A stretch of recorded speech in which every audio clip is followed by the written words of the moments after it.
السلام عليكم ورحمة الله وبركاته. بسم الله والحمد لله والصلاة والسلام على رسول الله وعلى آله وصحبه أجمعين.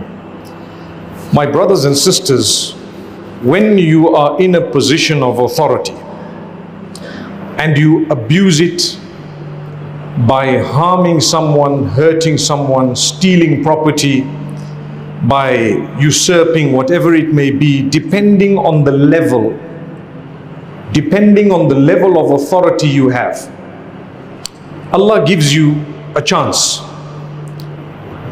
Allah gives you a chance to make it right. And then Allah subhanahu wa ta'ala makes it right himself. The difficulty is, if we look at the globe today, we know there is a crisis in the Middle East right now.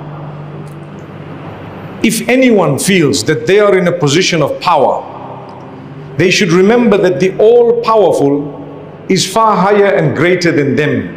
So if they are to use that power in the wrong way, heavy-handedness, in this particular case, the killing of innocent people, the fighting, the usurping of land, whatever it may be, they will never get away with it. Maybe temporarily they might be excited to think that we're winning.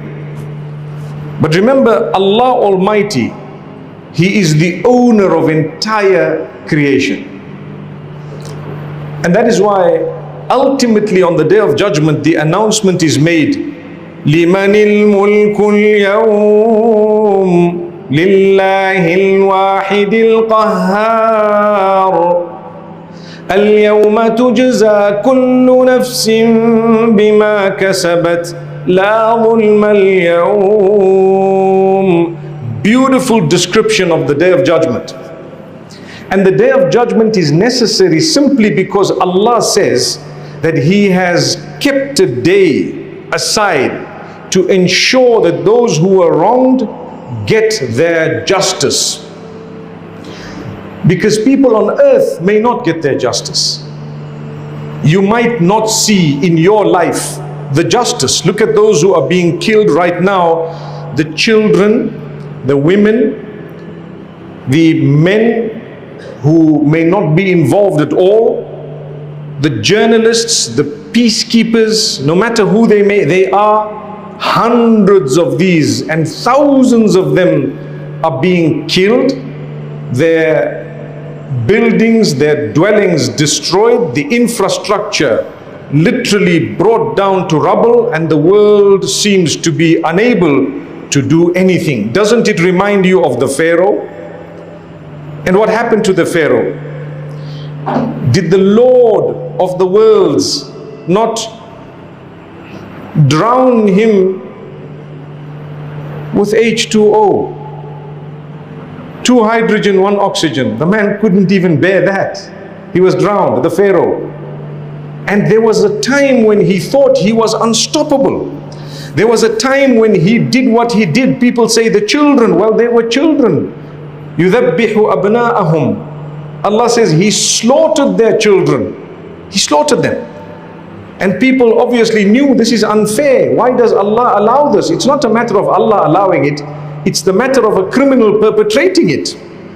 Those innocent children are perhaps in paradise in the most beautiful condition. But this man lived an entire life of fear, no matter how powerful he was. The Pharaoh was always scared. A sign that he was scared from his very inauguration when he came into power, right up to the end, he was fighting. If you look, for example, in 1948, the land of the Palestinians was stolen. That's exactly what happened. In 1948, the claim was laid, and people decided, if you are interested to look at the true history, you will find it.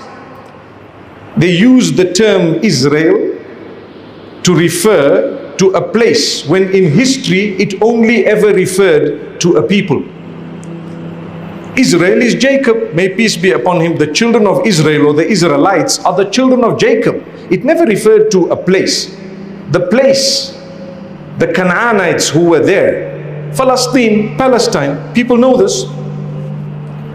So what they did is, they came in, they killed, they took the land. And in fact, initially, before 1948, as some of them came, they were welcomed by the poor Palestinians who saw, these are our cousins, they are being persecuted wherever they were, and let us give them a little bit of perhaps room to live, and we will try and live with each other. What happened? You need to know that as they came in a little while later, they made their true intentions clear. That we are here because we believe that this is our promised land. You tell me, we are Muslims sitting in this masjid. Do you not believe in Moses? Do you not believe in Jesus? Do you not believe in Muhammad? May peace be upon them all. Is the fact that you are a follower of a faith an automatic permission for you to claim land wherever that person whom you follow was? Can you today go to Bethlehem, or the Christians go to Bethlehem or Nazareth and say that Jesus was here, so this is ours? They can't, they wouldn't. Because you know, you can't claim that because I am following this religion, so this land is mine where my priest was, my guru was, my prophet was, and so on. You can't say that. It's common sense.